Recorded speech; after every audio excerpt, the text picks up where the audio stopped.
So Man City post-match 3-0 against probably the best team in the world right now. Really a lot of positives to take from that game. I thought we played really, really well. Company's system worked. We frustrated them in parts. We didn't let them play probably how they wanted to play. They probably weren't expecting us to be how we were. If you think about in the documentary, I'm sure most people have seen it now. When we played them in the FA Cup last year, and company said that go away from this and learn, and next time we play them, it'll be different. It was. I know I've still lost, but the difference at half time for me was simply that AI generated goal machine that they've got up front. Take him out of the game and it's 0-0 because I don't think they offered very much otherwise in that first half. We frustrated them.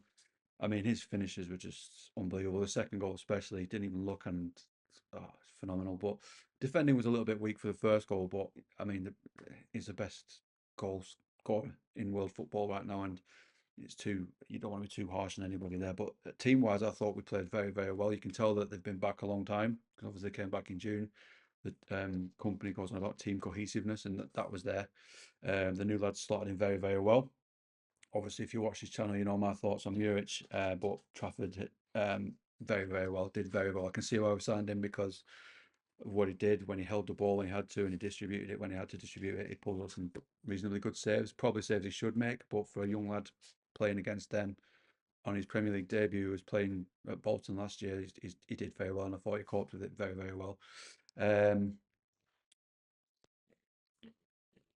Word on Foster, phenomenal. Man of the match for me. I thought he looked very, very good. Pacey, confident, completely different to the Foster we know from last year. And it's good to see because obviously he got a lot of grief. Not from everybody, but he was getting some grief about the price tag and how much we paid for him and his goal returns. But if he's playing like that, then it doesn't matter if he's scoring as long as somebody else is on, because his performance was great. I thought Koleosho, rough diamond. I think Joe and Nathan have already said that. Some promising signs there. Sanderberg, I thought was quiet in the first half. I thought he grew into it a little bit, but he's been with us for what, 3 days. You can't judge him off that, and especially against these. O'Shea was excellent. There's a lot of positives from it actually, and it's just to echo what the other lads have said. I genuinely think if we play like that, we'll take a lot of teams by surprise. We've said this anyway. We'll hand out a few beatings to some teams, I think.